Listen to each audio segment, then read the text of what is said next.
Today's guest is the author of three transformational books: Heal Your Inner Good Girl, Unbound, and Unbound Writing. She is the creator of the Unbound 365 Journal. She's the founder of the Unbound Press, a soul-led publishing imprint for unbound women. And she is an ex-client of mine who has come to share what it's really like to work with me. She is Nicola Humber. This episode was a lot of fun for us to create. And I also really, really enjoyed the Patron part where I got to ask Nicola some very direct questions and got some answers I wasn't expecting. And I don't think she was either. I hope you love this episode. And if you are contemplating working with me, please know you can always reach out on Instagram or to my WhatsApp. And this month, March, we are celebrating 10 years of Misfit to Maven. Can you believe it? And so make sure that you are on my email list and open your emails this month because I'm going to be announcing and sharing some very exciting things. For now, enjoy. You are listening to Adulting with Ebony. Season 7 brings together neurodiversity, human design and embodiment so that Gen X or millennial misfits and late diagnosed neurospices become empowered, embodied and fully expressed. This is the show where I actively encourage you to feel your feelings rather than think them. Glow up, not grow up, and become full of yourself. Because who the fuck else should you be full of?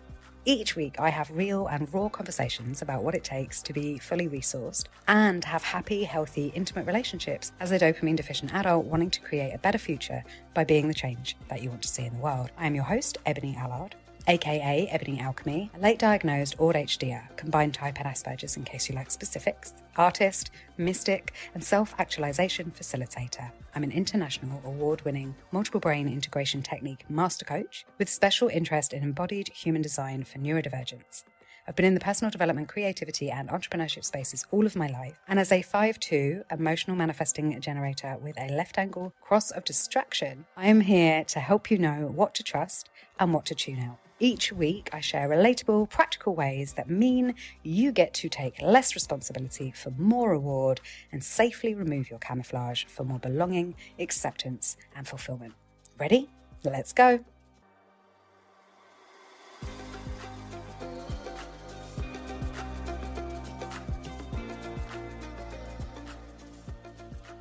I am very excited to have you with me today. And as usual, when I have people that I have spent time with and love as much as I love you, we spend all the preamble time giggling. So I don't know where this conversation goes, but I'm very honoured and excited to have you here. Thank you for coming on. Oh, thank you for having me. It just feels like such a joy to, yeah, come together and have a conversation and see where it wants to go. I did say we should have hit record like as soon as we got on Zoom. Yeah, and some of that people don't need to hear. Exactly, I guess. Um, so I was thinking before we came on and had this conversation, like this episode is part of a little series that I'm doing around kind of behind the scenes a little bit of like what it's actually like to work with me, and then also celebrating 10 years of Misfit to Maven and the launch of the book, thank you, and the course that went with it, and all of those things. And you are one of the few people left in my world now that have known me kind of before I really tried to scale the business, during the scaling of it badly, watching it all fall apart, seeing me come back together. And yeah, you're one of the few people that I feel really comfortable actually having a conversation about all of those things and the ups and downs and the trials and tribulations and the natural kind of cycles of life and business. And so, yeah, I thought, why not invite you on to hear your reflections, have a conversation, talk about all of those things and see where it goes. Well, like I feel emotion coming up as you're saying that and just reflecting back like on the whole journey. And I have been reflecting back like in the run up to this conversation, like thinking about what made me decide to start working with you in the first place. And us working together and then you know, everything that's happened since. And like, this is something that I love about you. And I guess I felt it, like, even though I didn't know you very well when we first started working together, um, that there's this capacity to hold like whatever, like whatever is going to I know happen. what you're going to say then. Yes. But you know, and Yeah. like to be in connection through like whatever is happening, like, you know, uh, whatever kind of rupture is happening, like through the magic and the amazing stuff, but also the crap as well. And like, I really like feel that in you and appreciate that about you. Thank you. Yeah, I feel like I would have preferred not to have lived it Yeah. multiple times now.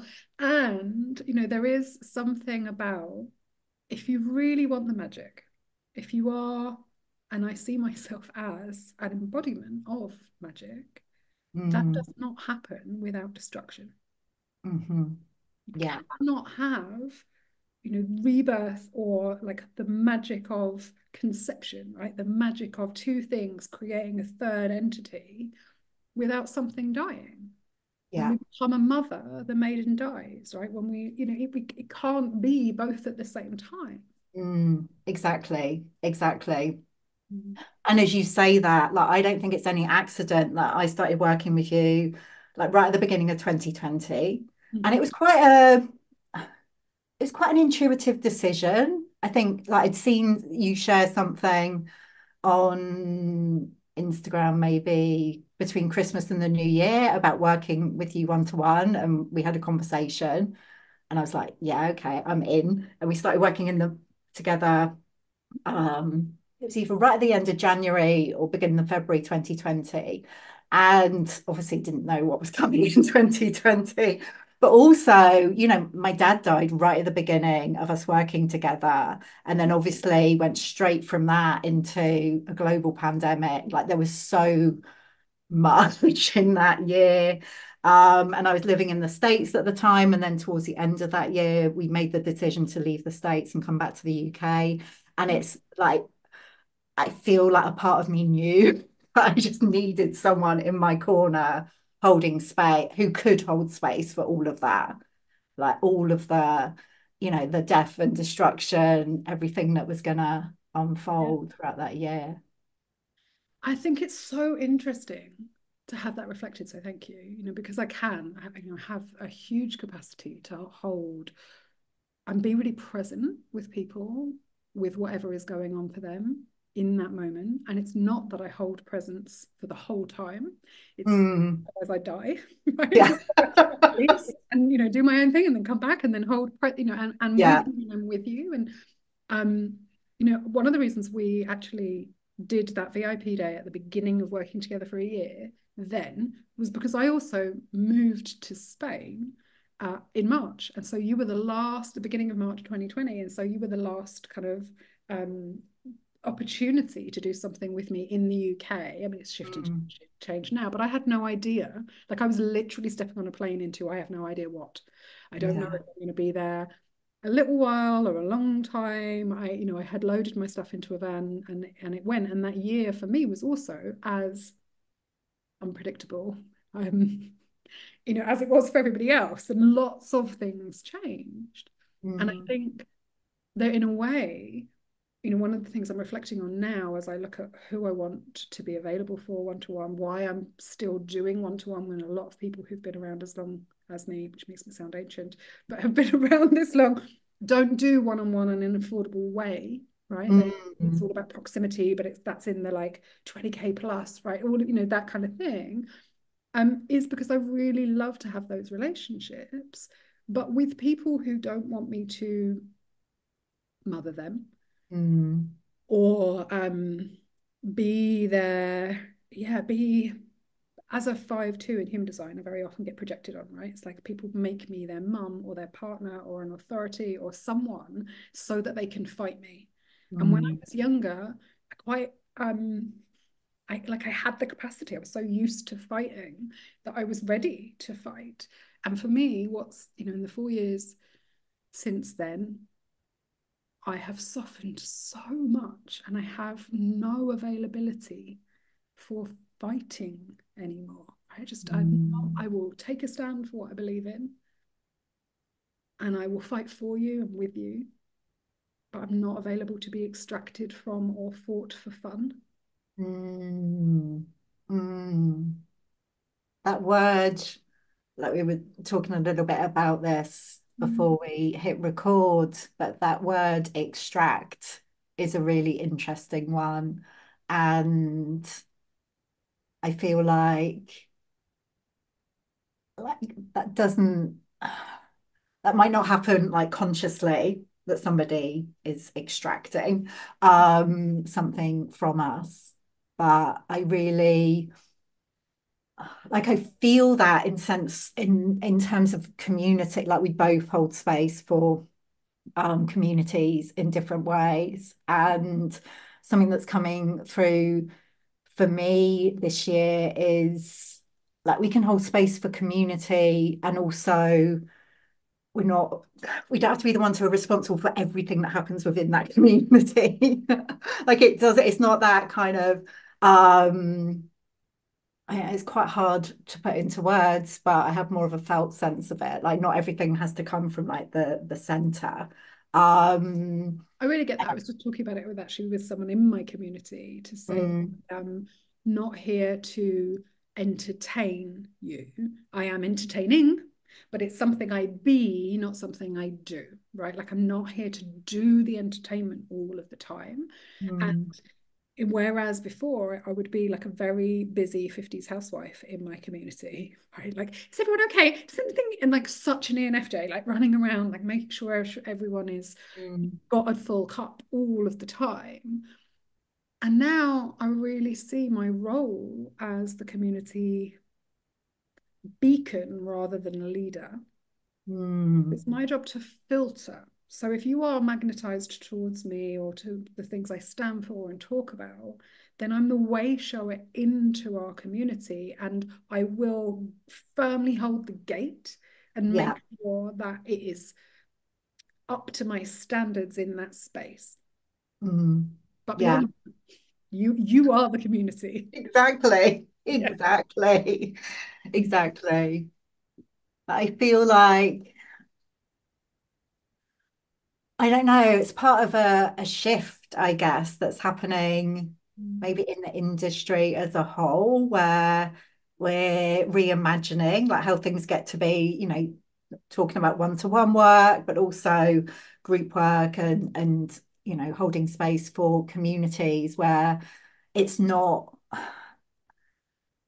it's not about like one person being on a pedestal and whether that's one to one or in a group um there's that kind of lack of hierarchy and just acknowledging like Yeah. we're all humans. And I know that in my world, I've been talking about it probably since 2020, of like, moving away from this triangle dynamic into a circle and being shoulder to Yeah, shoulder. We're really in the living it now, right? Like it's come from being like on the leading edge ahead of its time to like, no, this is what we are living now, and it's tangible for everybody. And yeah. I'm curious, what else has changed for you? Like, where were you in 2020, and where are you now? Like, what has shifted? So much, so much. Like I was so that I wasn't at the beginning then, you know. But in terms of the community, actually, like the community that's formed around the Unbound Press, Mm. um, really, I was only just over a year into founding the Unbound Press, so it was very early days when we started working together and I was still really adjusting to like what the Unbound Press was, what it wanted to be. Like I knew that I wanted it to be, and that it wanted to be like this community. Um, but I was really finding my feet with that. So when I reflect back over the past 4 years, it's like, wow, and now like look what it is. That's amazing. But working with you throughout that year, there was just this massive sense of expansion. Um, and people like finding me and finding the Unbound Press and like coming into like the mastermind that I was running at the time and become like signing up to become authors I with us. really remember that distinction between and the confusion between like you as Nicola Humber and then also like the Unbound Press as a business, right? And Yeah, those two things, and you were still so and so many, I see this so often in businesses from creatives especially, who yeah, they have such creativity, such passion, such love, such warmth, such feminine energy, yeah, not necessarily enough and or a distaste for the more masculine structures and containers that are going to make that really allow it to thrive and to grow. And so it was a little bit wishy-washy, which bits were you, which bits were unbound, like that kind of stuff at the beginning. totally, totally. And I remember when we did my value filter, like that was really reflected in it. Like that was so helpful for me. I think I had magic like on one side, and then on the other side was this grounded presence, which was that more kind of, masculine. And actually, like this is why I felt drawn to work with you because I knew you could um like hold space for both aspects. I'd worked with other coaches and mentors before who were like either like firmly in one camp or the other.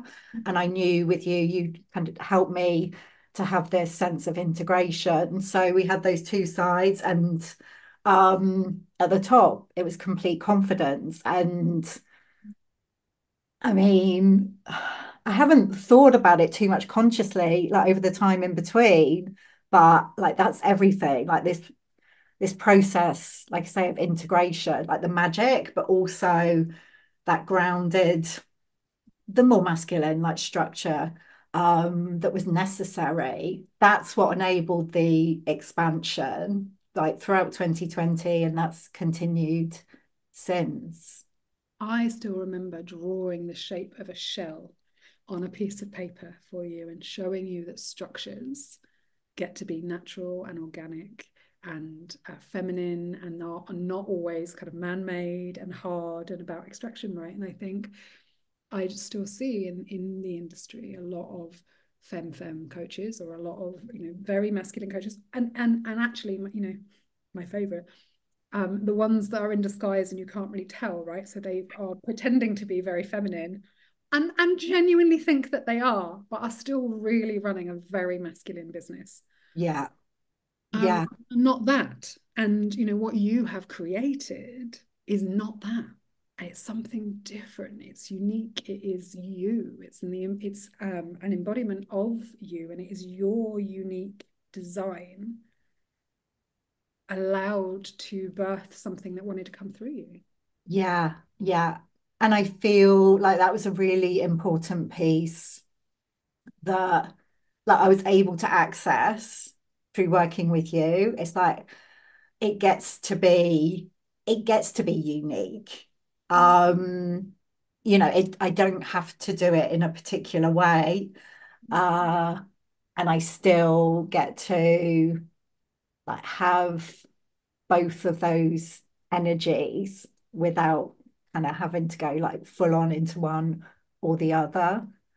And there And was, that having some more masculine or like structure rather than masculinity for a manager is so helpful, like actually, right? Because sometimes you need rules to bounce off of, and sometimes you need rules to break. But if they're not there in the first place, it's very difficult to move forward. yeah, exactly, exactly. And, what we're doing in the community at the Unbound Press, Yeah. like birthing books, like being like in our creative process, like it can feel so like overwhelmingly feminine, like that creative energy.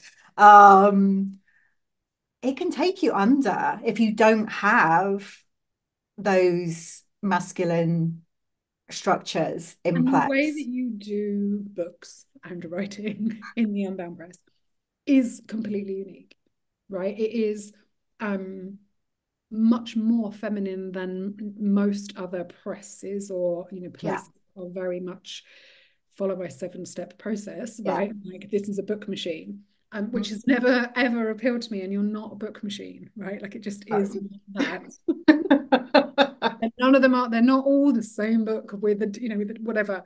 No. Even get me started on that.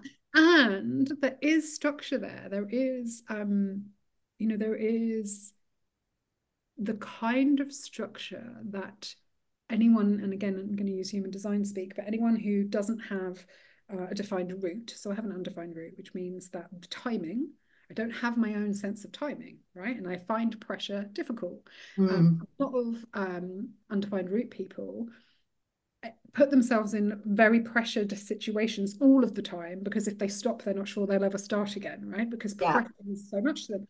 And when you have an undefined route, it's really important to lean into the structures that do exist, day and night, your infradian rhythm, your circadian rhythm, the wheel of Mm. the year, like all of those things. And that's what the Unbound Press does so beautifully, is give you markers and waypoints, right? Yeah. Yeah. And this is, I mean, this is why I feel community is so powerful in terms of, the creative process, birthing these books, because if you're out there on your own somewhere, it's really, you could lose that sense of trust that, okay, I'm in the void at the moment. Like, am I ever gonna be able to come back to my book and my process? But whereas when you're in community, like there's always going to be somebody who's just experienced that and come back out of it. And somebody who's actually completed and releasing their book, even though it's taken them, maybe a year or 2 years more than they expected it to. And for me, it's a continual process of just reminding everybody and myself. It's like, it's okay. Like it gets to spiral round. Um, you're just at this point in the cycle, and those are the structures that we get to lean into. One And of it's them, like I have joined in some capacity recently, and I came into one of the offers that you have is because for mostly I'm a lone wolf when I'm creating. So in my two, it's like don't come near me. I have to be completely alone. It's just me and and there's a whole thing that happens. Like I enjoy the void. I am a void dweller. It doesn't scare me. Like I love to be in it, but the transition in and out I find really mm, difficult. Um, mm, I have a lot of capacity to start. I've started so many things, and I don't have the natural capacity to finish strong. That's something I've learned, and I insist on with my clients, but it is very learned. mm, And for me, what helps is community. And that's why I crowdfund. It's why I did the Kickstarter with the Oracle deck. It's why I did it with my first book. If I can join a community at the bit where I can feel my gears slowing down, and then I yeah. get everybody else's, oh my God, you've done what? That keeps me going. Yeah, yeah, absolutely. It's so powerful. I mean, I'm a lone wolf as well, which is just like it blows my mind really that I've ended up um yeah, holding space for this community because my natural tendency is like to take myself off and just I be still haven't seen your human design, but I'm sure you're a 2/4, which would explain both. And we will look at it soon. yeah, I know. Yeah, but that it is that thing. And I love the way that you've created all of these containers. And I think the most important thing about that for me as a as someone who has coached you and was coaching you at that time Mm, was really about this belief that people don't even realize that they have, which is it's not possible for me. Nothing mm, anyone else does works. The things that it must include make it impossible, right? Like those kind of things, or they're too contradictory, or I can't have this or that.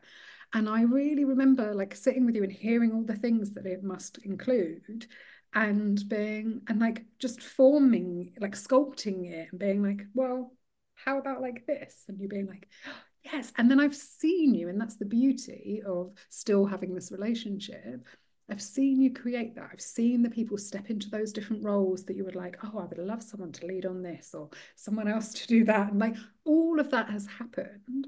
And then the other part that I just want to touch on is when I say to people, my minimum term is 6 months, ideally a year, they freak out because everyone in this society today wants their success yesterday and they want to pay minimal for it, or they're willing to pay more, but only if it happens immediately, right? Yeah. Or even then, if I say, well, I have this one offer that's like a VIP day and a month of follow-up and it will change your entire life, then they don't want to pay that it's only a day. Why would I pay you that much?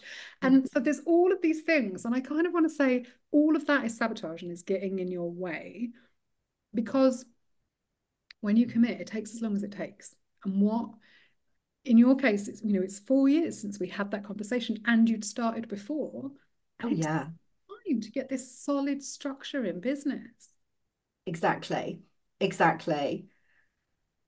And saying that, like so much of what you just said, like relates to the book writing process as well. I just want to say, like everybody wants to, that's a big, like a lot of the marketing out there around writing books is like, oh, write your book in a weekend or a month or whatever. And it's like, well, you can, but Also, you can if you've done, like, I am one of those people who writes a book in a weekend, but only when I've spent 5 years preparing it. exactly, exactly. I'm like my current book, I'm writing it right now, and it's pretty much like this month and it'll be done, but it's taken like the last 3 years to get to this point. And it is the same with business. It is the same. I mean, I can look at that year 2020 when I was working with you, and it's it was a pivotal year, and it was the first year that I hit six figures in US dollars, and I was in the States at the time, and I'd been at a place where I'd, plateaued in terms of income for probably 4 or 5 years up until like same, I was making about like 30 grand a year or whatever, in the years up running up to that. So, and for me to be able to create that in a year, that shift, which has, sustained and grown since then, amazing. But it was the work that I'd done before, and then like having that whole year with you. I mean, for me, obviously I can see the appeal of being able to do something really quickly, but we've both been around, I think, for long enough to realize that's just not how it rolls. Not how it rolls. And, when I look at it and I'm like, do you know how many businesses it took me to be successful? Mm, So, do you know how many relationships it took me to be successful? Do you know how many, like, it's that thing of like, really, if you are here incarnated in a female body, particularly, or if you're here having some kind of feminine experience, mm, part of that is really embracing the cyclical nature of living yeah. and knowing what to leave in the past Mm, and what to learn from the past. mm, And sometimes you bring your old relationship into your new one and it not a good idea. Right. But you're doing it and you're like, but he was mean to me, or she was like, it hurt. And you're projecting it into the new relationship. People do that mm, in business all of the time, right? Like, oh, I've never had that before. I've never had it be easy. I've never had 10K months, or I've never had 20, or I've never sold 100 of, whatever it is. So they yeah. bring that into the new thing. But similarly, and so it's learning, like, you can leave that there. It does not have to come with you.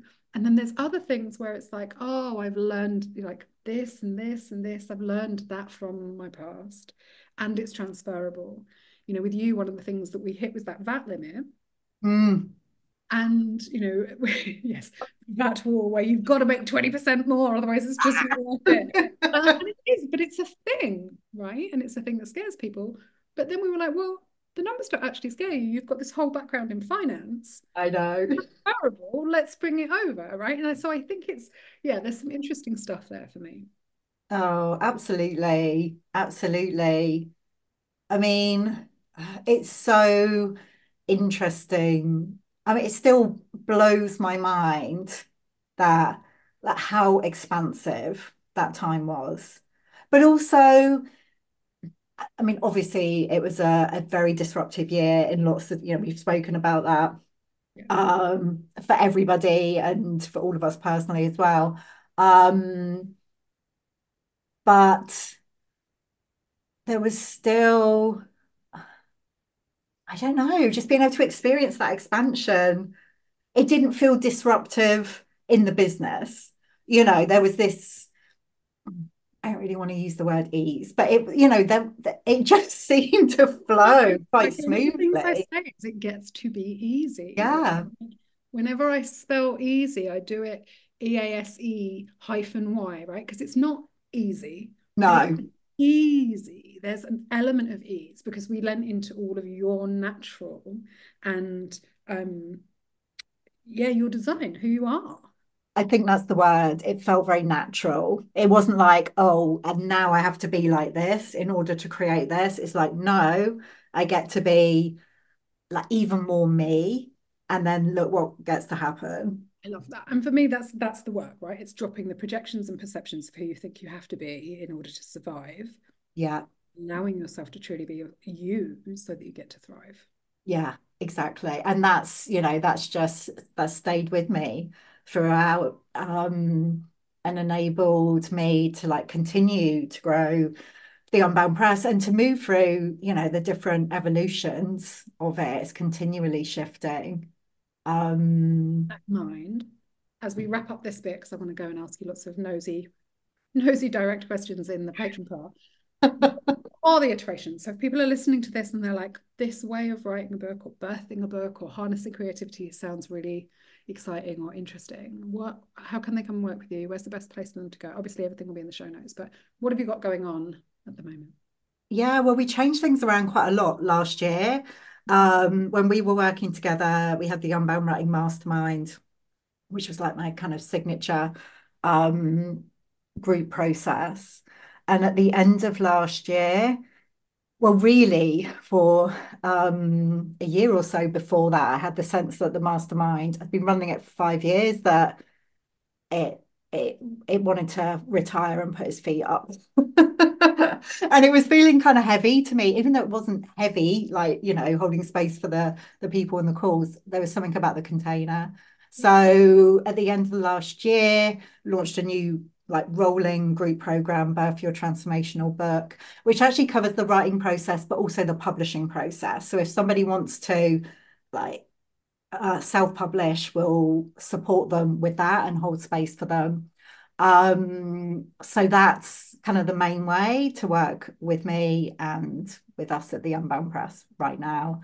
And there's also a membership, the Unbound Writers Club, which is, I mean, that the focus of the Unbound Writers Club is showing up and writing. We have group writing I sessions. love it.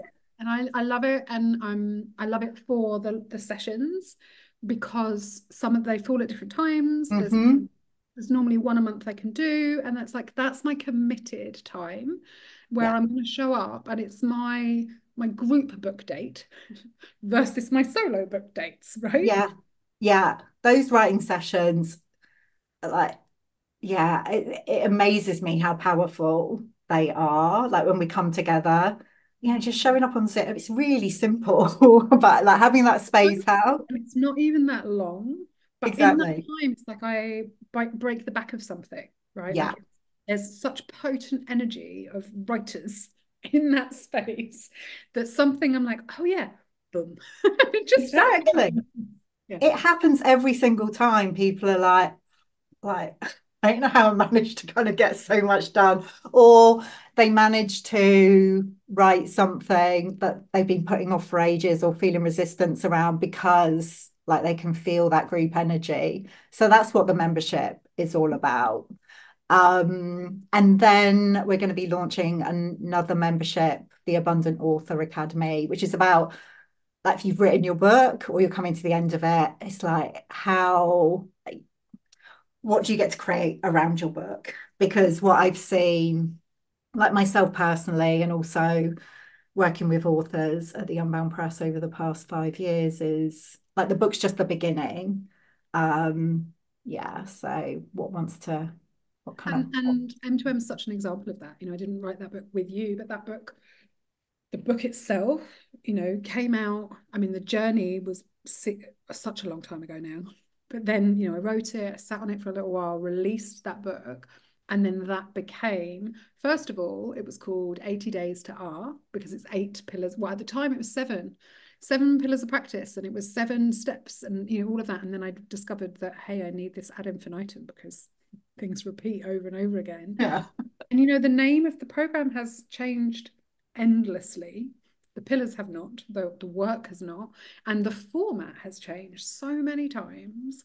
But it all comes from that book, and there are still people reading that book now. And I'm still thinking I need to make an audiobook of it. And then I keep having the like, it's a bit too long now. Who would listen? And then I get loads of people going, please do an audio version. I'm like, wow, apparently this book still has life. Who knew?